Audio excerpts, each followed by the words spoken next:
Hello दोस्तों, मैं हूं आपका होस्ट जस्ट फॉर कोड। दोस्तों आ गया हूं आप लोग के लिए एक और अमेजिंग चैप्टर लेके। जावास्क्रिप्ट का पार्ट है दोस्तों, यानी कि जावास्क्रिप्ट की जो आपकी प्रीमियम क्लास चली है उसी का ये पार्ट है, उसी का चैप्टर है दोस्तों। तो आगे हमें आप काम करना है दोस्तों।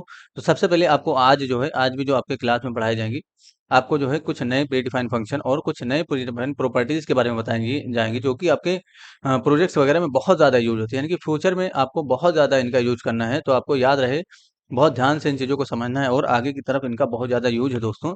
इसलिए ये सारी चीज़ें आपको यहाँ पर बताई जा रही हैं। तो सबसे पहले अपने वीएस कोड में आ जाइए और एक नया फाइल ले लीजिए।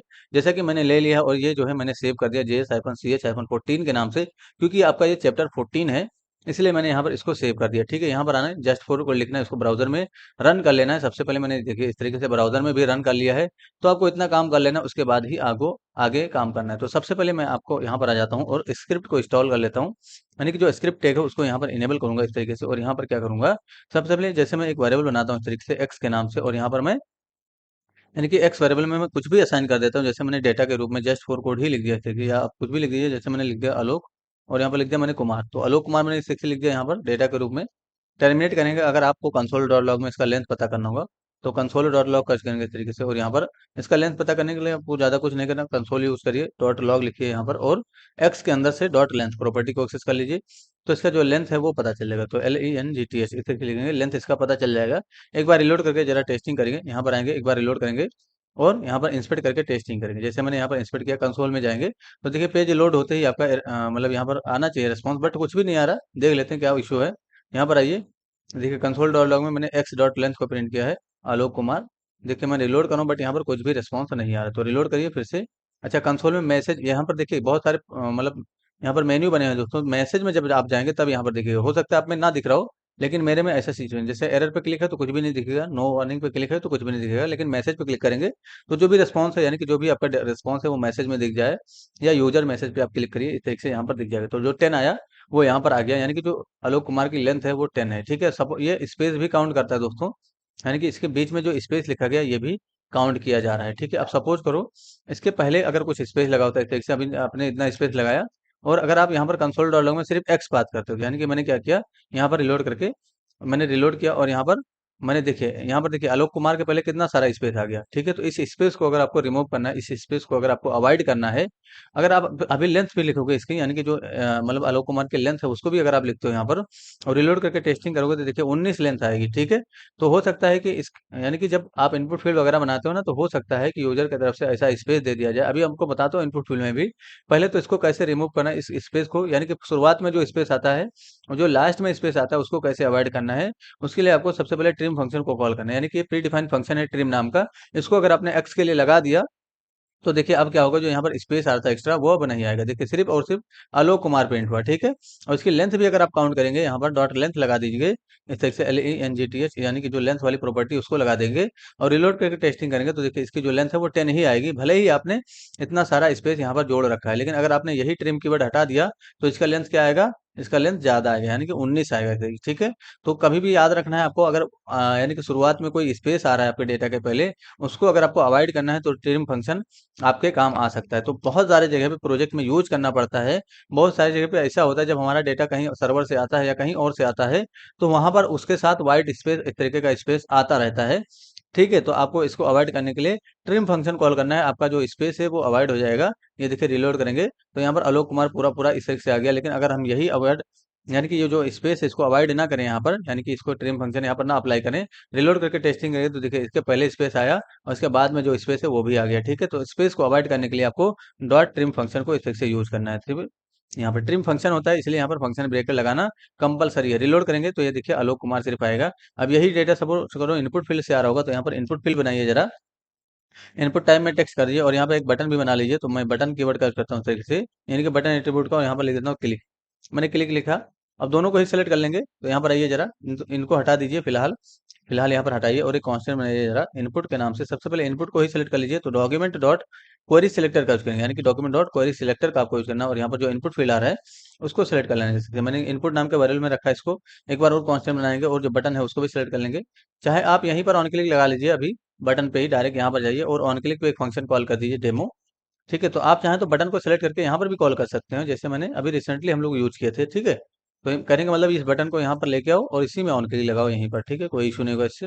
तो मैंने वहीं पर लगा दिया और एक कांस्टेंट बना हुआ जरा डेमो के नाम से, तो मैंने डेमो का नाम से फिर से कांस्टेंट बनाया और यहाँ पर क्या करेंगे, एरो फंक्शन का डिफिनेशन करेंगे इस तरीके से। और अगर आपने यहाँ पर अलर्ट लिखा है, इसका मतलब क्या होगा कि जैसे ही आप क्लिक करेंगे अलर्ट हो जाएगा। किस पे क्लिक करेंगे, बटन पे। तो देखिए रिलोड करके मैंने इस बटन पे क्लिक किया, देखिए अलर्ट हो गया। इसका मतलब अब हम आगे काम कर सकते हैं। देखिए क्लिक करेंगे तो यहाँ पर अलर्ट हो जाएगा, ठीक है। अब हमें यहाँ पर इनपुट फील्ड की जो वैल्यू है उसको निकालना है, तो एक काम करिए जरा, कंसोल डॉट लॉग में इनपुट फील्ड की वैल्यू प्रिंट करिए जरा। तो इनपुट फील्ड डॉट वैल्यू यानी कि इनपुट डॉट वैल्यू आपको इसे लिख देना है। तो जो आपका इनपुट फील्ड है वो प्रिंट हो जाएगा। देखिए यहाँ पर आकर रिलोड करेंगे और इंस्पेक्ट करके कंसोल में जाएंगे। जैसे मैंने अभी बिना लिखे अगर क्लिक करूंगा तब भी यहाँ पर मतलब स्पेस आएगा, यानी कि एम्प्टी डेटा आएगा। लेकिन अगर आप यहाँ पर जैसे आलोक कुमार लिखते हो, इस तरीके मैंने आलोक कुमार लिखा और यहाँ पर क्लिक करेंगे तो जो आलोक कुमार आपने लिखा वो आ जाएगा, ठीक है।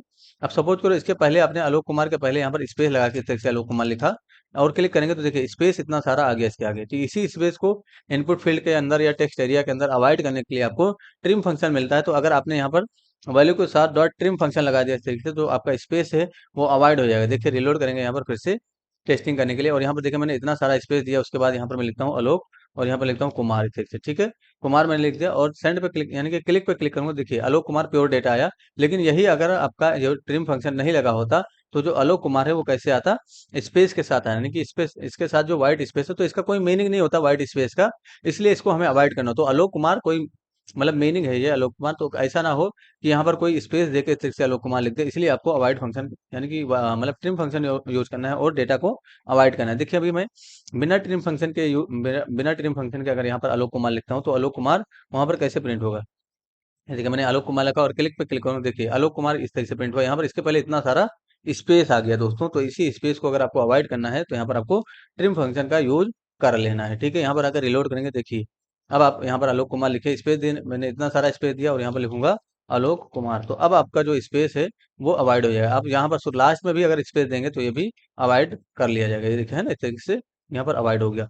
तो शुरुआत में स्पेस होगा या लास्ट में स्पेस होगा तो अवॉइड हो जाएगा। लेकिन अगर कोई भी स्पेस बीच में है तो ये अवॉइड नहीं होगा। देखिए ट्रिम फंक्शन इसको अवॉइड नहीं कर पाएगा।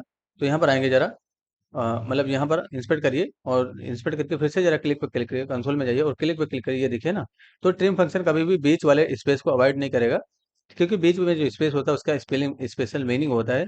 तो यहाँ पर देखिए जैसे आलोक और कुमार दो वर्ड हैं, ठीक है। तो यहाँ पर क्या होगा, आलोक कुमार दो वर्ड हैं तो आलोक बाद यानी कि अगर किसी ने इस तरह से लिख दिया आलोक कुमार तो वो समझ में थोड़ी नहीं आएगा, यानी कि पूरा एक ही में सटा दिया। तो कैसे पता चलेगा कि ये आलोक कुमार है ना। जैसे मैंने इसमें सटा दिया तो आलोक अभी क्लिक करेंगे तो कैसे आएगा, यहाँ पर देखिए एक साथ आया। तो कैसे पता चल रहा है यहाँ पर कि आलोक कुमार है, ठीक है। इसलिए यहाँ पर बीच में स्पेस देते हैं। तो उस स्पेस को यहाँ पर ये अवॉइड नहीं करता है। जैसे एक स्पेस है तो चलेगा, लेकिन अगर किसी ने ज्यादा स्पेस दे दिया तो उसको भी ये ट्रिम फंक्शन अवॉइड नहीं करेगा। उसके लिए दूसरा तरीका है इस स्पेस को अवॉइड करने के लिए भी, यानी कि इतना इसमें जितना भी स्पेस है उसको आप सबको अवॉइड कर सकते हो, बस आपको रेगुलर एक्सप्रेशन का यूज करना होगा इसके लिए, ठीक है। यहाँ पर तो अभी आपका जो है, चलिए आगे के चैप्टर में वो सब पढ़ाएंगे। फिलहाल यहाँ से क्लोज करिए इस चीज को और रिलोड कर दीजिए यहाँ पर, ठीक है। अभी मैंने रिलोड किया, ठीक है। इंस्पेक्ट कर लीजिए जरा और देखिए कंसोल में ही रहने रहिए और यहाँ पर आइए जरा, यहाँ पर आइए और वैल्यू के अंदर से आप जरा केयर एड फंक्शन को कॉल करिए, यानी कि जो वैल्यू है उसके अंदर से केयर एड फंक्शन को कॉल करिए। इस वैल्यू के लिए केयर एड फंक्शन को अप्लाई करिए और यहाँ पर लिख दीजिए 5, ठीक है। मैंने 5 लिखा केयर एड के अंदर, ठीक है। और यहाँ पर आइए जरा रिलोड करिए। इस पेज को थोड़ा जूम कर देता हूँ, हो सकता है आपको ना दिख रहा हो। कंट्रोल माइनस, इसको मुझे जूम करना था थोड़ा, ठीक है। कोई इशू नहीं, जूम है ऑलरेडी ये। यहाँ पर मैं लिखता हूँ आलोक और यहाँ पर लिखता हूँ कुमार, इस सेक्शन में लिखा और यहाँ पर देखिए मैं क्लिक पे क्लिक करूंगा तो देखिए क्या आया, के आया। अब के क्या आया, ये दोस्तों ये के है, ये वाला के है, यानी कि दूसरा वाला के, ठीक है। यानी कि ये जो आपका के लिखा गया ये वाला के है दोस्तों। इनपुट फील्ड के अंदर जो ये के लिखा गया ना, ये ब्लू टिक जो दिख रहा है इस पे, यही वाला आपका के आया। तो के रेट किसी भी इंडेक्स के डेटा को प्रिंट कर सकते हैं। जैसे आपने यहाँ पर जीरो दिया है, यानी कि आप यहाँ पर जीरो दे रहे हैं इस तरीके से और यहाँ पर क्लिक करेंगे तो जो आपका ए है वो आ जाएगा। देखिए मैंने रिलोड किया, फिर से रिलोड नहीं किया था। यहाँ पर लिखेंगे आलोक और यहाँ पर लिख देंगे कुमार, ठीक है। और यहाँ पर क्लिक करेंगे तो देखिए आपका ए आ गया, ठीक है। तो अब सपोज करो यहाँ पर आपको मैच करना होता है, कई बार आपको इस तरीके से मैच करना होता है डेटा कि यहाँ पर अगर मतलब जैसे कि नंबर के केस की बात करूँ, जैसे इंडियन नंबर जो है 6 3 से स्टार्ट होते हैं इस तरीके से। तो आपको ये चेक करना है कि फर्स्ट कैरेक्टर पे क्या आया, यानी कि जो फर्स्ट वैल्यू है इनपुट फील्ड में वो क्या आ रहा है, वो अगर आपको चेक करना है उस हिसाब से मैसेज देना है तो आप क्या करेंगे, इसका यूज करेंगे, यानी कि केयर रेट का यूज करेंगे। तो जैसे केयर रेट के रूप में मैं आपको मैसेज देकर दिखाता हूँ। जैसे यहाँ पर आपको इनपुट फील्ड का करना है डॉट वैल्यू यहाँ पर लगाना है इस तरीके से और वैल्यू इस तरीके से लिख देना है। उसके बाद आपको केयर एड अप्लाई करना है इसके लिए, तो केयर एड फंक्शन का यूज करेंगे। और यहाँ पर मैंने जीरो को चेक किया, अगर जीरो पे हमारा इक्वल टू 6 यानी कि 6 के बराबर आ रहा है तो हम मैसेज देंगे यहाँ पर अलर्ट में यानी कि हमने अलर्ट में मैच दिया नंबर राइट, यानी कि मैंने, चलिए मैच लिख दीजिए ठीक है मैच। और अगर एल्स, यानी कि एल्स में जा रहा है, यानी कि 6 के बराबर नहीं आ रहा है, 6 के बराबर नहीं आ रहा है, तो यहाँ पर आपको क्या करना है, अलर्ट में मैसेज देना है नॉट मैच। ठीक है, तो मैंने यहाँ पर लिखा नॉट मैच, इस तरह से मैंने लिखा। ठीक है, टर्मिनेट लास्ट में करिए और यहाँ पर देखिए जरा रिलोड करके टेस्टिंग करिए। मैंने रिलोड किया, यहाँ पर मैंने लिखा इस तरह से लिखा 6, इस तरह से कुछ भी, यानी कि फर्स्ट डिजिट पे अगर आपने 6 लिखा क्लिक करेंगे तो देखिए मैच आ गया। लेकिन अगर यही चीज छोटा, यानी कि 5 लिखेंगे या 4 लिखेंगे इस तरह से, तो देखिए यहाँ पर क्या आएगा, नॉट मैच। लेकिन सपोज करो, अब ये नंबर के केस में आपका क्या होता है, यानी कि जो इंडियन नंबर होते हैं बेसिकली वो 6 3 से स्टार्ट होते हैं फिक्स। ठीक है, और इस इंडियन नंबर आपका कोई अभी तक 5 से नहीं स्टार्ट हुआ, यानी कि 5 से स्टार्ट नहीं होता है। जो इंडियन नंबर होता है वो 6 से ही स्टार्ट होता है। तो यहाँ पर वैलिडेशन करने के लिए आपको चेक करना होगा कि फर्स्ट डिजिट पे किसी ने अगर 5 लिख दिया है तो यहाँ पर मैसेज आना चाहिए। तो देखिए भाई मैच ही आया। लेकिन अगर कोई 5 लिखेगा यहाँ पर, जैसे कोई 5 लिखेगा तो यहाँ पर क्या आएगा, यानी कि नॉट मैच आएगा। अब सपोज करो कोई 7 लिख रहा है तब भी तो आपका नॉट मैच आ जाएगा, क्योंकि आपने कंडीशन ऐसी लगाई है कि मैच करेगा 6 से तभी वो आएगा। अब 7 से भी आपका इंडियन नंबर स्टार्ट होता है, 8 से भी स्टार्ट होता है, 9 से भी स्टार्ट होता है। तो अगर कोई 9 लिखता है तो उसको कैसे चेक करेंगे। बहुत सिंपल है दोस्तों चेक करना, यहाँ पर आइए और इसको आपको ग्रेटर देन से चेक करना है, यानी कि जो वैल्यू है वो 6 से बड़ी होनी चाहिए। इसलिए क्या करेंगे, यहाँ पर ग्रेटर देन का सिंबल देना है इस तरीके से। और जो इनपुट फील्ड की वैल्यू है 0 कैरेक्टर पे 6 से बड़ी होनी चाहिए, बस ऐसे चेक करना है। और रिलोड करके टेस्टिंग करिए जरा। यहाँ पर मैंने 6 3 6 लिखा और यहाँ पर क्लिक करूंगा तो देखिए क्या आएगा, नॉट मैच आ रहा है। क्योंकि बेसिकली होता क्या एक्चुअली, जो इसमें वैल्यू है ना ग्रेटर देन, मतलब यहाँ पर 6 से बड़ी, यानी कि 7 क्लिक करेंगे तो यहाँ पर आप जब क्लिक करेंगे तो फिर मैच आएगा। तो आपको क्या करना है, दोनों सिचुएशन चेक करना है, यहाँ पर ग्रेटर देन और इक्वल टू का सिंबल देना है। तो इससे क्या होगा, यानी कि 6 से बड़ा होना चाहिए या तो 6 होना चाहिए। रिलोड करके टेस्टिंग करिए। अब मैं अगर यहाँ पर 6 लिखूंगा, यानी कि 6 से मैंने लिखा और क्लिक करूंगा तो देखिए क्या आएगा, मैच आएगा। और 6 से बड़ा भी रहेगा तब भी उसके लिए भी मैच आएगा। जैसे मैंने यहाँ पर 9 लिख दिया, क्लिक करेंगे तो यहाँ पर तब भी मैच आएगा। लेकिन अगर हम 6 से छोटा कर दें, जैसे मैंने 4 कर दिया, 5 कर दिया, इस तरीके की चीजें कर दी, क्लिक करेंगे तो नॉट मैच आएगा। अगर आपने यहाँ पर 5 भी कर दिया है तभी क्लिक करेंगे तो नॉट में जाएगा। तो जो इंडियन नंबर होते हैं वो 6 से ऊपर ही स्टार्ट होते हैं। तो 6 के लिए वैलिडेशन आपको करना है। तो 6 के लिए वैलिडेशन कैसे करना है, या तो 6 होना चाहिए या तो 6 से बड़ा वैल्यू होना चाहिए। तो इस तरीके से आपको ग्रेटर देन और इक्वल टू का सिंबल देना है। इससे क्या होगा, पता चल जाएगा कि आपका जो नंबर फर्स्ट कैरेक्टर पे लिखा जा रहा है वो 6 है या उससे बड़ा है या क्या है, छोटा है क्या है ना, वो पता चल जाएगा। ठीक है, तो कभी भी जरूरी नहीं कि आप इनपुट फील्ड में ही अप्लाई करिए, आप किसी भी डेटा के लिए अप्लाई करिए। जैसे मैं यहाँ पर क्या करता हूँ, एक्स नाम का एक डेटा बनाता हूँ, यानी कि एक लेट वेरिएबल बनाता हूँ एक्स नाम का, और इसमें मैं स्टोर कर देता हूँ 1 2 3 4 5 इस तरीके से मैंने स्टोर किया। और यहाँ पर मैं एक्स के लिए अप्लाई करूंगा, अब यानी कि यहाँ से मैं इनपुट पे हटाऊंगा और एक्स के लिए अप्लाई करूंगा।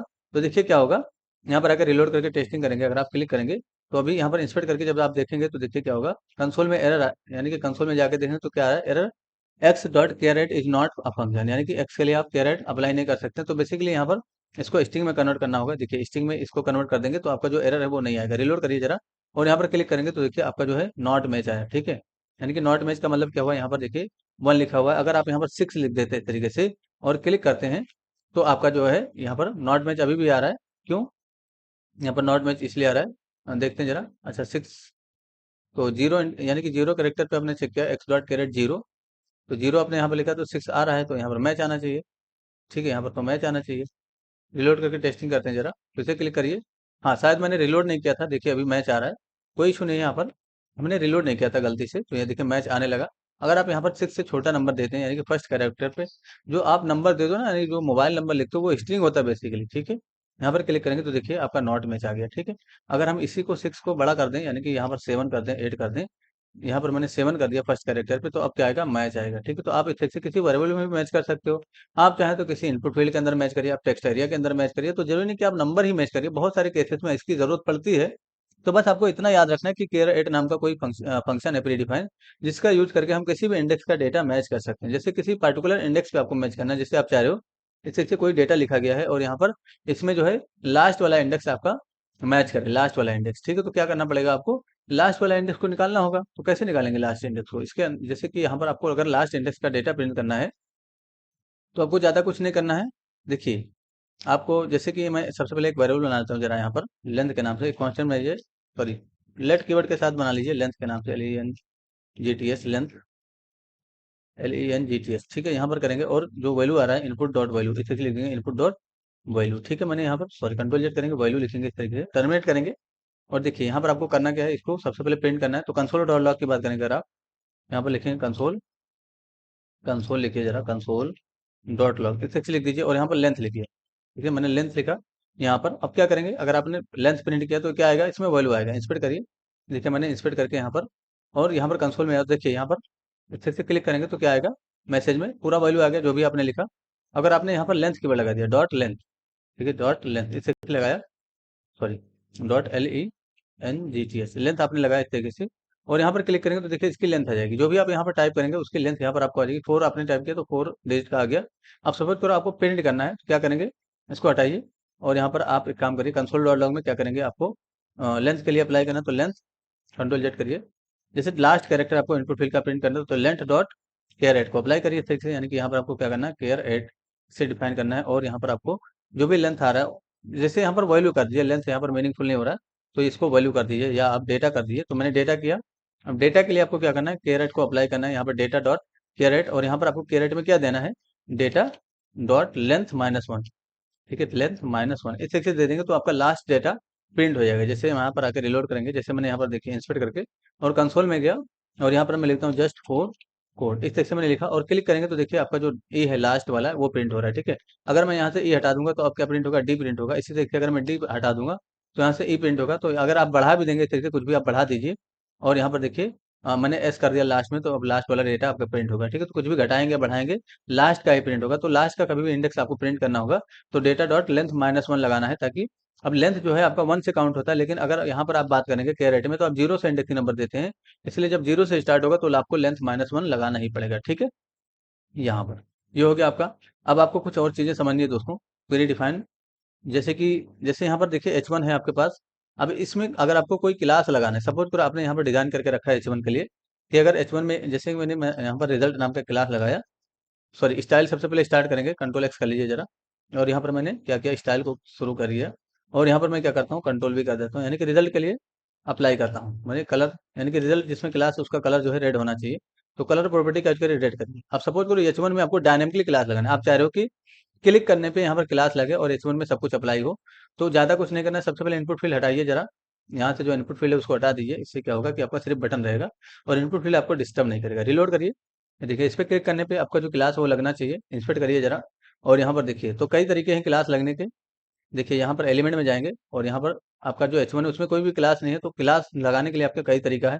सबसे पहले तो H1 को सिलेक्ट कर लीजिए, तो यहाँ पर H1 कर दीजिए जरा, और यहाँ पर भी आपको क्या कर देना है, H1 कर देना है, ठीक है। उसके बाद यहाँ पर आना है और H1 dot class name property का यूज करना है। तो क्लास नेम एक प्री डिफाइंड प्रॉपर्टी इसका यूज करना है, और यहाँ पर जो भी क्लास लगाना वो लगा दी। तो रिजल्ट मैंने क्लास लगाया इस तरीके से, और टर्मिनेट करेंगे तो देखिए क्या होगा। अभी यहाँ पर रिलोड करिए और जैसे आप क्लिक करेंगे देखिए ध्यान से यहाँ पर बॉडी को ओपन कर लीजिए। देखिए H1 में कोई भी क्लास नहीं, क्लिक करेंगे देखिए इसमें क्लास लगा, और जो क्लास के लिए आपने अप्लाई किया था CSS वो भी यहाँ पर अप्लाई हो गया, यानी कि कलर इसका रेड हो गया। तो क्लास लगा, यानी कि जब भी आपको कोई भी क्लास लगाना होगा तो आपको यहाँ पर रिजल्ट का यूज करना है। जैसे सपोज करो आप यहाँ पर कट कर देते हैं और यहाँ से आप अभी क्लास मत लगाइए, यहाँ पर रहने दीजिए इसको, और यहाँ पर आप क्या करिए, यहाँ से क्लास लगा दीजिए, यानी कि यहाँ से मैंने रिजल्ट नाम का क्लास लगाया। और सपोज करो इसके बगल में एक और क्लास लगाना चाह रहे हो, जो कि यहाँ पर जैसे कि जैसे एक और क्लास लगाता हूँ डेमो, डॉट डेमो के नाम से, तो डॉट डेमो इस तरह से मैं अप्लाई करता हूँ। और यहाँ पर क्या करूँगा, मैं बॉर्डर का यूज करूंगा और इसमें जो है बॉर्डर अप्लाई कर देता हूँ। मैंने लिखा 5 पिक्सल सॉलिड ब्लू, इस तरह से मैंने बॉर्डर कलर दिया, या डॉटेड दे दीजिए, सॉलिड मत दीजिए, डॉटेड दीजिए, ठीक है। मैंने डॉटेड दिया। अब अगर डेमो यहाँ पर लिख देंगे, यानी कि रिजल्ट की जगह आप डेमो लिख देते हो, तो आपका जो बॉर्डर वाला है वो एग्जीक्यूट करेगा, यानी कि रिलोड करके टेस्टिंग करेंगे तो देखिए बॉर्डर वाला है। लेकिन मैं चाह रहा हूँ कि अभी हमारा रेड कलर रहे, जब हम क्लिक करें बटन पे तब बॉर्डर वाला आना चाहिए। तो रिलोड करिए जरा फिर से, अभी आपका रेड रहेगा, क्लिक करने पे बॉर्डर वाला आना चाहिए, इसके लिए इंस्पेक्ट करिए जरा। और यहाँ पर भी आपको देखते रहिए कैसे चेंजेस होता है। बॉडी में जाएंगे, देखिए H1 में रिजल्ट लगा हुआ है। अब क्लास नेम का अगर आप यूज करते हो और यहाँ पर डेमो लिख देते हो, यानी कि डेमो वाला अगर आपको अप्लाई करना है तो डेमो लिखोगे। अब देखिए जरा क्लिक करेंगे तो देखिए क्या प्रॉब्लम आएगी। रिलोड करके जरा क्लिक करेंगे तो बॉडी को ओपन करिए, H1 को ओपन करके रखेंगे इस तरीके से। देखिए रिजल्ट लिखा हुआ है, जैसे आप क्लिक करेंगे रिजल्ट हट जाएगा और डेमो आ जाएगा। तो डेमो वाला जो है अप्लाई हो गया। लेकिन अगर आपका रिजल्ट तो हट गया, तो रिजल्ट हट गया इसका मतलब क्या हुआ कि ये सही नहीं है, ठीक है। रिजल्ट भी रहना चाहिए और डेमो भी रहना चाहिए। तो आपको कुछ नहीं करना, आपको बस पता होना चाहिए कि कौन सा क्लास इसके साथ और लगाना है। इसी को कॉपी कर लीजिए और यहाँ पर आपको रिजल्ट को इस से लगा देना है। इसी के साथ आपको रिजल्ट, यानी कि रिजल्ट और डेमो दोनों लगाना है। तो जितना भी क्लास लगाना है मल्टीपल आप लगा सकते हो, कोई भी इश्यू नहीं होगा। अब रिलोड करके जरा टेस्टिंग करिए। यहाँ पर देखिए पहले से क्लास लगा हुआ आपका, यानी कि बॉडी में जाइए, H1 में देखिए रिजल्ट नाम का क्लास लगा हुआ है। जैसे आप क्लिक करेंगे इसमें रिजल्ट और डेमो दोनों आ जाएगा, और दोनों के लिए यहाँ पर देखिए CSS अप्लाई हो गया, यानी कि बॉर्डर भी आ गया और कलर भी इसका वैसे ही के वैसे बना हुआ है, ठीक है। इसी तरीके से आपका एक और चीज होता है, क्लास नेम होता है। तो एज इट इज वो वर्क करता है, सॉरी क्लास नेम का आपने यूज कर लिया, क्लास लिस्ट होता है, ठीक है। तो क्लास लिस्ट आपका एज इट इज वर्क करता है, लेकिन किसी देखिए इसका एक अलग भी यूज है। जैसे मैं यहाँ पर आता हूँ एलिमेंट में और बॉडी को ओपन कर लेता हूँ। देखिए अभी मैंने रिलोड किया सबसे पहले और एलिमेंट में जाऊंगा, बॉडी में देखिए अभी रिजल्ट क्लास है, क्लिक पे क्लिक करेंगे तो यहाँ पर रिजल्ट और डेमो दोनों लग जाएगा फिर से। तो क्लास नेम से लगाइए या क्लास लिस्ट से लगाइए, आपका जो क्लास है वो तो लग जाएगा, लेकिन यहाँ पर एक और यूज होता है क्लास लिस्ट का।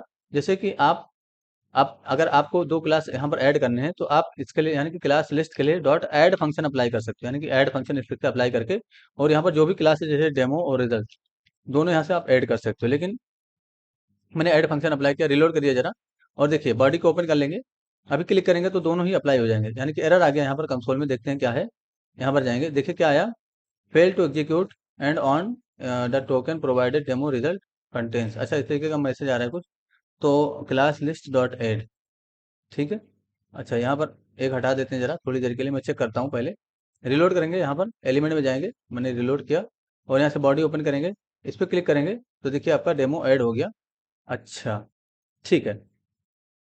देखिए एक्चुअली दोस्तों यहाँ पर हुआ क्या, एक्चुअली बॉडी को ओपन करिए तो जब भी देखिए अभी तक आपने क्या कर रहे थे, जैसे आपने क्लास लिस्ट का यूज किया, यानी कि क्लास लिस्ट और इक्वल टू का सिंबल दिया इस तरीके से और यहाँ पर आपने यानी कि इक्वल टू में डेमो लिखा, ठीक है। यहाँ पर डेमो लिखेंगे, क्लास लिस्ट का यूज करेंगे या क्लास नेम का यूज करेंगे। रिलोड करिए जरा और इसको ओपन कर लीजिए। देखिए अभी इसमें रिजल्ट लगा हुआ है। जब आपने क्लास नेम का यूज किया या क्लास लिस्ट का यूज किया और क्लिक करेंगे तो जो पहले से क्लास होगी वो रिमूव हो जाएगी और उसके जगह पे यहाँ पर डेमो क्लास आ जाएगी, ठीक है। लेकिन अगर आप चाहते हो कि पहले की जो क्लास है वो ना रिमूव हो तो आपको यहाँ पर ऐड फंक्शन का यूज करना है, यानी कि ऐड फंक्शन को यहाँ पर यूज करना है, ठीक है। डॉट ऐड इस तरह से डिफाइन करेंगे और यहाँ पर आपको कुछ भी ऐड करना है उसके साथ, तो यहाँ पर आप जो इससे डेमो भी ऐड करना चाह रहे हो तो डेमो लिख देंगे। तो इससे क्या होगा दोस्तों कि जो आपका पहले से क्लास लगा था वो भी लगा रह जाएगा और नया जो क्लास आप ऐड करें उसके साथ, ये देखिए यहाँ पर ऐड हो गया और यहाँ पर बॉर्डर भी आ गया। तो याद रहे कभी भी ये जो ऐड है ये आपका क्लास लिस्ट के साथ ही काम करेगा। आप यहाँ पर क्लास नेम के साथ इसका यूज नहीं कर सकते, यानी कि क्लास नेम का अगर आप इसके साथ अप्लाई करोगे, यानी कि ऐड को क्लास नेम के साथ अप्लाई करोगे तो आपका एरर आएगा। देखिए रिलोड करके और यहाँ पर क्लिक करिए जरा, ये देखिए एरर आ गया कंसोल में। क्या एरर आया कि जो है class name add is not a function. तो कभी भी क्लास नेम के साथ अगर आप यूज करते हो ऐड फंक्शन का तो ये वर्क नहीं करेगा, यानी कि यहाँ पर आपको क्लास लिस्ट के साथ ही ऐड का यूज करना है। यानी कि कभी भी आपको याद रहे फ्यूचर में कि क्लास लिस्ट के साथ ही आपको ऐड का यूज करना है, यानी कि जो ऐड फंक्शन है आपका इसको क्लास लिस्ट के साथ ही यूज करना है, अदरवाइज आपको एरर मिल जाएगा। तो आप जाइए एलिमेंट में और यहाँ पर बॉडी ओपन करिए, देखिए यहाँ पर रिजल्ट लगा हुआ, जैसे आप क्लिक करेंगे इसके साथ डेमो भी ऐड हो जाएगा। इसी के साथ साथ आप अगर आप रिमूव करना चाहते हो तो यहाँ पर आप रिमूव का यूज करेंगे, यहाँ पर रिमूव क्लास का यूज करेंगे और यहाँ पर रिजल्ट को रिमूव कर दीजिए। तो जैसे पहले से कोई क्लास है अगर आपको उसको रिमूव करना है तो यहाँ पर रिमूव लगाएंगे इस तरीके से रिजल्ट को। देखिए रिलोड करिए और यहाँ पर क्लिक करिए, बॉडी में आइए, जैसे इसमें रिजल्ट लगा हुआ जैसे आप क्लिक करेंगे देखिए यहाँ से रिजल्ट रिमूव हो गया और यहाँ पर जो CSS अप्लाई हो रहा था वो भी डायनेमिक यानी कि तुरंत चेंज हो जाएगा। जैसे आपने यहाँ पर है, फिर से जरा चेक करिए, यहाँ पर रिजल्ट लगा हुआ है, क्लिक करेंगे तो CSS भी हटेगा और यहाँ से क्लास भी हट जाएगी। तो क्लास हट जाएगी तो CSS अप्लाई होना बंद हो जाएगा। तो बहुत सारे प्रोजेक्ट में बहुत सारे केसेस में ऐसा होता है दोस्तों। अब समझिए जरा फिर से। अब यहाँ पर क्लास लिस्ट के लिए आपको रिमूव लगाना है, कभी भी आपको क्लास नेम के लिए रिमूव नहीं लगाना है। तो क्लास नेम के लिए अगर आप रिमूव लगाओगे तो ये एरर प्रोड्यूस करेगा। देखिए रिलोड करेंगे और यहाँ पर मैंने रिलोड किया इस तरीके से, बॉडी को ओपन करिए, क्लिक करेंगे तो देखिए यहाँ पर एरर आ जाएगा तुरंत, class name dot remove is not a function. तो कभी भी याद रखना है जो रिमूव फंक्शन है या जो ऐड फंक्शन है वो आपका क्लास लिस्ट के लिए ही अप्लाई करना है। तो जैसे एक और बटन बना लेता हूँ मैं यहाँ पर, एक तो आपका ऐड का हो जाएगा बटन, तो यहाँ पर लिख दीजिए जरा रिमूव, मैंने यहाँ पर रिमूव लिखा, दूसरा आपका ऐड कर देता हूँ तो यहाँ पर मैंने ऐड कर दिया, ठीक है। तो इस पे क्लिक करेंगे तो क्लास ऐड होगा और इस पे जब क्लिक करेंगे तो रिमूव होगा। तो यहाँ पर आप एक और फंक्शन कॉल करिए जरा मेमो के नाम से, मैंने मेमो के नाम से फंक्शन कॉल किया और यहाँ पर क्या करूँगा कॉन्स्टेंट बनाऊंगा मेमो के नाम से, सॉरी कॉन्स्ट कीवर्ड का यूज करिए इस तरीके से और यहाँ पर मेमो के नाम से डिफिनेशन करिए इस तरीके से और यहाँ पर क्या करेंगे आप इस पर अप्लाई करिए। तो यहाँ यहाँ पर आप ऐड कर दीजिए, ठीक है, यानी कि ऐड कर देना है इस तरीके से और यहाँ पर आपको क्लास लिस्ट का यूज करना है। तो क्लास लिस्ट इस तरीके डिफाइन करेंगे और ऐड करेंगे रिजल्ट या डेमो ऐड करिए इस तरीके से यहाँ पर, ठीक है। मैंने डेमो को ऐड किया यहाँ से और यहाँ पर क्या कहूँगा H1 के अंदर से ही, यानी कि जो H1 है उसके अंदर से डॉट मतलब क्लास लिस्ट का फिर से यूज करना और रिमूव करना। तो रिमूव मेथड का यूज करेंगे इस तरीके से और यहाँ पर आप डेमो को रिमूव कर दीजिए। तो यहाँ पर क्या होगा अभी देखिए जरा, रिलोड करेंगे, देखिए यहाँ पर आएंगे, फिर से रिलोड करके टेस्टिंग करिए, यहाँ पर रिलोड करेंगे और एलिमेंट में आ जाइए। देखिए अभी बॉडी को ओपन करेंगे तो यहाँ पर क्या है, सिर्फ रिजल्ट लगा है, ऐड पे क्लिक करेंगे तो डेमो भी ऐड हो गया और यहाँ पर CSS भी अप्लाई हुआ है। देखिए रिमूव पे क्लिक करेंगे तो जो डेमो है वो रिमूव हो जाएगा इस तरीके से, ठीक है। तो रिमूव करना है तो आपको रिमूव फंक्शन का यूज करना है और आपको ऐड करना है क्लास तो ऐड का यूज करना है। ये देखिए ना, डेमो ऐड हुआ, रिमूव पे क्लिक करें रिमूव होगा, ये देखिए ना ऐड हुआ रिमूव हुआ। तो यहाँ पर आप ध्यान से देखना, क्लिक करेंगे ऐड पे तो डेमो ऐड हो जाएगा, और जब हम रिमूव पे क्लिक करेंगे तो जो डेमो है वो रिमूव हो गया। ठीक है, इसी तरीके से यहाँ पर सीएसएस भी अप्लाई होता रहेगा। ऐड करेंगे तो ये बॉर्डर लग जाएगा, रिमूव करेंगे तो बॉर्डर रह जाएगा, क्योंकि जो बॉर्डर है वो डेमो क्लास लगने के बाद ही आएगा। क्योंकि आपने देखिए सीएसएस में क्या किया है, यहाँ पर डेमो क्लास लगाया है इस तरीके से, और यहाँ पर बॉर्डर को अप्लाई किया। तो इसका एक कॉमन सा यानी कि एक और तरीका है दोस्तों, कि सिंगल बटन से आप इसको चाहें तो अप्लाई कर दें और रिमूव कर दें, यानी कि एक ही बटन पे दोनों काम कर सकते हो आप। यानी कि यहाँ पर क्या कर सकते हो, एक ही बटन पे दोनों काम कर सकते हो। तो ये कैसे होगा, सबसे पहले आपको ये चीज़ याद रखना है दोस्तों, कि कभी भी क्लास लिस्ट को आपको, सॉरी, जो रिमूव फंक्शन है या जो ऐड फंक्शन है उसको क्लास नेम के लिए नहीं पास करना है। यानी कि यहाँ पर आप क्लास नेम का यूज नहीं करेंगे, नहीं तो आपका एरर आ जाएगा। तो यहाँ पर अगर आपने क्लास नेम का यूज किया तो एरर आएगा। यहाँ पर आपको क्लास लिस्ट का ही यूज करना है, यानी कि यहाँ पर आपको क्लास लिस्ट का यूज करना है। ठीक है, तो हमेशा याद रखना है इस चीज को। चलिए, अब आओ एक और फंक्शन पढ़ लेते हैं जरा। तो यहाँ पर आइए जरा फिर से, और यहाँ पर हटाइए H1 के अंदर से डॉट क्लास लिस्ट का, इसके लिए भी अप्लाई करेंगे, यानी कि क्लास लिस्ट में ही ये चीज लगेगा। टॉगल नाम का फंक्शन होता है, उसको अप्लाई करिए और यहाँ पर डेमो को लगा दीजिए। तो अब आपका एक ही बटन से काम हो जाएगा। देखिए मैंने टॉगल लगाया।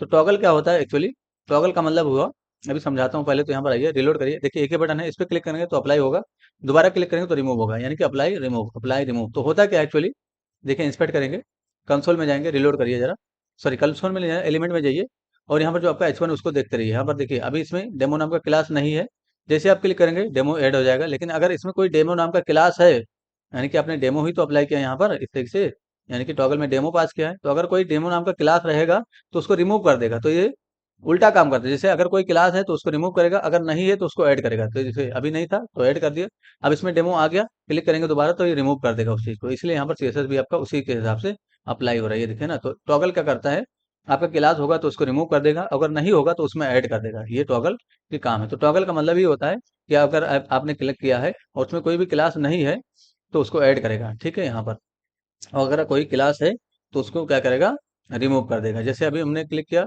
अभी देखिए डेमो नहीं है, क्लिक करेंगे तो डेमो आ जाएगा, और यहाँ पर डेमो अब अगर आ गया, दोबारा इस पर क्लिक करोगे तो ये, यानी कि डेमो यहाँ से रिमूव कर देगा। तो टॉगल का बहुत ज्यादा यूज होता है, यानी कि प्रोजेक्ट में टॉगल वगैरह का बहुत ज्यादा यूज होता है दोस्तों। जैसे कि यहाँ पर आप देखते होंगे मेन्यू बार है ना, एक बार क्लिक करते तो मेन्यू ओपन होता है, दोबारा क्लिक करते तो मेन्यू बंद होता है ना। इस तरीके की चीजें टॉगल से ही अप्लाई की जाती हैं, और जो सीएसएस का कंटेंट होता है वो सीएसएस में ही डिजाइन किया जाता है। उसके बाद इसमें टॉगल टॉगल जैसे क्लास के लिए आपने डिजाइन कर लिया, एक बार क्लिक करेंगे तो ओपन होगा, दोबारा क्लिक करेंगे, यानी कि यहाँ पर आपने इस तरह से कुछ क्लास लगा दिया। जैसे जैसे कि देखिए आप चाह रहे हो H1 के केस में बनाना चाह रहे हो इस चीज को, मैं H1 के केस में बता रहा हूँ कि यहाँ पर क्लिक करेंगे तो ये जैसे बॉर्डर आ रहा है, क्लिक करेंगे तो बॉर्डर चला जाए। आप चाह रहे हो कि क्लिक करने पे H1 हाइड होना चाहिए, तो आपको ज्यादा कुछ नहीं करना है। देखिए इसको कॉपी करिए, जैसे यहाँ पर कॉपी करिए कंट्रोल C करके, और यहाँ पर कंट्रोल भी करिए डॉट, जैसे यहाँ पर आपको H1 के अप्लाई करना है ना, तो H1 है, आप इसको डिजाइन कर लीजिए, थोड़ा सा फॉन्ट साइज बढ़ा लीजिए, तो फॉन्ट साइज का यूज करेंगे तो और यहाँ पर 20 या 65 पिक्सल कर देते हैं, थोड़ा बड़ा कर देते हैं। और उसका जो है आप कुछ भी कर दीजिए, बॉक्स शेडो, टेक्स्ट शेडो कर दिए, तो टेक्स्ट शेडो का यूज करेंगे इस तरीके से, टेक्स्ट हाइपन शेडो, और यहाँ पर मैंने शेडो दे दिया 0 पिक्सल, 0 पिक्सल और 20 पिक्सल, नहीं 5 पिक्सल देता हूँ इस तरीके से, 5 पिक्सल, और कलर में मैं देता हूँ ब्लू। तो ब्लू मैंने कलर दिया, रिलोड करके टेस्टिंग करते हैं कैसा दिखता है। देखिए रिलोड करेंगे यहाँ पर, ये देखिए ना, इससे ब्लू ब्लू कलर आ गया। अब चाह रहे हो कि जब इसमें, यानी कि इसका अभी क्या कर रहे हो आप यहाँ पर, जब चाह रहे हो कि इसमें जो है, जैसे कि आप चाह रहे हो कि जब इसमें अभी आपको इसको हाइड करके रखना है तो ओपेसिटी का यूज करेंगे और 0 कर देंगे, तो ये आपको नहीं दिखेगा। ये देखिए क्लिक करेंगे तो ये नहीं दिखेगा ना। अब आप चाह रहे हो ये क्लिक करने पे मतलब दिखना चाहिए, तो क्या करिए, जरा फिर से रिजल्ट को सेलेक्ट करिए इस तरीके से, और यहाँ पर आप एक्टिव नाम का क्लास इस तरीके से एक्टिव करिए, और इसका जो ओपेसिटी है उसको 1 कर दीजिए। तो अब क्या होगा, बस इसी एक्टिव को आपको जोड़ना है इसमें टॉगल पे। तो यहाँ पर आइए, बस एक्टिव लगा दीजिए इस तरीके से। अब क्या होगा, जैसे आप क्लिक करेंगे वो दिख जाएगा, रिलोड करिए, और यहाँ पर देखिए क्लिक करेंगे तो एक बार ये शो हो जाएगा, दोबारा क्लिक करेंगे तो ये हाइड हो जाएगा। तो शो हाइड का जो फंक्शनलिटी है वो इसी तरीके से बनता है, ये देखिए ना, इस तरीके से शो और हाइड यहाँ पर। ठीक है, और यहाँ पर जो स्पेस आ रहा है ये भी आप सीएसएस से कवर कर सकते हैं, यानी कि सीएसएस में कुछ प्रॉपर्टीज होती है उनका, आप जो है मतलब हाइट वगैरह कुछ होता है, यहाँ पर कुछ प्रॉपर्टी होती है। अगर यहाँ पर ओपेसिटी के थ्रू अगर कोई हाइट आ रहा है और आप चाह रहे हो वो हाइट ना ले, तो इसका क्या करेंगे, हाइट इसका 0 कर देंगे। तो ऐसी हाइट हाइट का करिए और यहाँ पर 0 कर दीजिए, रिलोड करेंगे, टेस्टिंग करेंगे तो देखिए यहाँ पर, अब ये क्लिक करेंगे तो यहाँ पर जैसे मैंने रिलोड किया और यहाँ पर क्लिक करेंगे तो कोई एरर हो गया दोस्तों मेरे ख्याल से। यहाँ पर हाइट नाम का, अच्छा हाइट यहाँ पर भी आपको अप्लाई करना होगा, तो हाइट का यूज करिए इस तरीके से, और यहाँ पर ऑटो कर दीजिए हाइट को। ठीक है, तो यहाँ पर ऑटो कर देंगे जब आप हाइट, रिलोड करके टेस्टिंग करेंगे, क्लिक करेंगे तो देखिए इसमें हाइट क्लिक क्यों नहीं हो रहा है, रिलोड करिए फिर से, और इस पर क्लिक करिए, इंस्पेक्ट करके देखते हैं कोई एरर है क्या कंसोल में। कोई भी एरर नहीं है, बट क्लिक नहीं हो रहा। अच्छा, अच्छा, ये बटन जो है इसके ऊपर चला गया, तो बटन को आपको ऊपर लाना होगा, यानी कि इसको तो सबसे पहले यहाँ पर जेड इंडेक्स पे दे दीजिए। तो जेड इंडेक्स का यूज़ करेंगे यहाँ पर, और माइनस में वैल्यू दे देंगे, तो माइनस आप माइनस में 100 दे दीजिए। तो ये जेड इंडेक्स वगैरह ये सब सीएसएस की प्रॉपर्टी ये सब आपको पता होनी चाहिए दोस्तों। ठीक है, क्योंकि बटन के ऊपर आ गया होगा। रिलोड करिए, आप क्लिक करेंगे तो ये मैंने माइनस में दिया, फिर भी नहीं यहाँ पर। तो यहाँ पर देखिए H1 ही है बेसिकली आपका, लेकिन अच्छा ओपेसिटी अगर मैं इसका हाइट, चलिए छोड़िए इसको, ओपेसिटी 1 करिए इसको जरा। रिलोड करेंगे, यहाँ पर ये देखिए ना बटन के ऊपर आपका H1 आ रहा था, इसके यहाँ पर क्लिक नहीं हो रहा था, ये देखिए ना, ये देखिए। तो क्लिक करेंगे तो आपका हाइट जो है अप्लाई हो रहा है यहाँ पर। ठीक है, कोई इशू नहीं है, ये सब हटाइए, ये सब आगे के टॉपिक है, मैं आपको बताऊंगा जब यहाँ पर पढ़ाऊंगा। फिलहाल आपको ओपेसिटी लगाना है, इस तरीके से सिर्फ ओपेसिटी अप्लाई करना है, और हाइट और जेन इंडेक्स को हटा दीजिए। तो यहाँ पर आके रिलोड करेंगे, यहाँ से भी आप हाइट हटाइए, है ना, ये सीएसएस का पार्ट है। सीएसएस को यहाँ पर रिलोड करेंगे, क्लिक करेंगे तो ये सो रिलोड करिए जरा फिर से, और क्लिक करेंगे तो देखिए ओपेसिटी यहाँ पर हमने 1 कर दिया शायद, इसकी वजह से दिख रहा है। इसको 0 करेंगे आप। अब रिलोड करेंगे और क्लिक करेंगे तो देखिए एक बार क्लिक करेंगे तो शो होगा, हाइड होगा। तो ये किसके थ्रू हो रहा है? जब आपका एक्टिव क्लास लगता है, एलिमेंट में आइए, ये देखिए H1 है, इसमें अभी रिजल्ट है तो हाइड है। जब एक्टिव होगा तो ये देखिए एक्टिव लगा, इसमें शो हो गया। क्लिक करेंगे तो एक्टिव हट जाएगा, और ये हाइड हो जाएगा। तो इसी तरह आप जो है टॉगल की फंक्शनलिटी बना सकते हो। तो बड़ी अचीवमेंट, यानी कि बहुत बड़े लेवल पे इसका यूज होता है दोस्तों, आपको समझ में आना चाहिए ये चीज़। ठीक है, एक बार टास्क देख लीजिए जरा, यहाँ पर आएंगे और जो आपका टास्क है उसको देख लीजिए। टास्क में आपको ज़्यादा कुछ नहीं करना, एंटर योर डेटा, तो मैंने लिखा जस्ट फॉर कोड, इस सेक्शन मैंने लिखा, और यहाँ पर चेक लेंथ पे क्लिक करूंगा तो इसका लेंथ आ जाएगा। चेक करेक्टर पे क्लिक करूंगा तो टी आ रहा है, यानी कि 4 इंडेक्स को मैंने प्रिंट किया, बट आपको लास्ट वाला डेटा प्रिंट करना है, यानी कि जो भी लास्ट, यानी कि जितना भी बड़ा डेटा हो जाए, आपको लास्ट का ही प्रिंट करना है। और चेक मैच का प्रिंट करने की तो डेटा नॉट मैच, तो इसमें आपको मैच फंक्शन लगाना है और कुछ भी डेटा मैच करना है। ठीक है, तो मैंने शायद मैच फंक्शन आपको पढ़ाया ही नहीं आज। चलिए नेक्स्ट पार्ट में इसको पढ़ा दूंगा, मैच फंक्शन को। पढ़ाया क्या मैच को मैंने? नहीं, मैच नहीं पढ़ाया मैंने। चलिए ठीक है, कोई इशू नहीं है, नेक्स्ट पार्ट में आपको मैथ्स पढ़ा दिया जाएगा। थैंक्स फॉर एंजॉइंग वैसे आपको क्लास में मैथ्स पढ़ाया गया था, यानी कि अगर आप क्लास में रहे होंगे तो आपको मैथ्स फंक्शन पढ़ाया गया था, तो आप इस टास्क को कंप्लीट कर सकते हो उसके थ्रू। नहीं तो नेक्स्ट पार्ट में मैं इस चीज़ को, इस टॉपिक को भी कवर कर दूंगा। Thanks for enjoying the education of just for code. See you soon.